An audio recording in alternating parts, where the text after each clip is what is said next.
Welcome to NMAX Well Mathukan. In the video, we will talk about integers. Question number 2.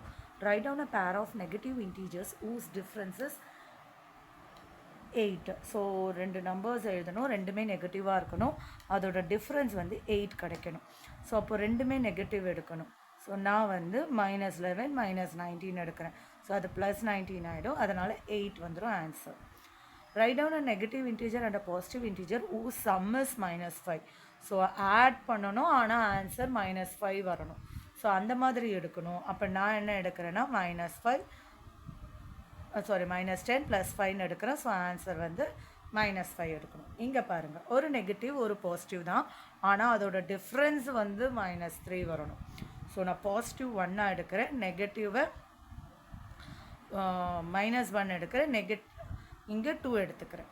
So positive value 2, negative value -1, நடுவில் difference எடுக்கும்போது அது -3 கிடைக்குது.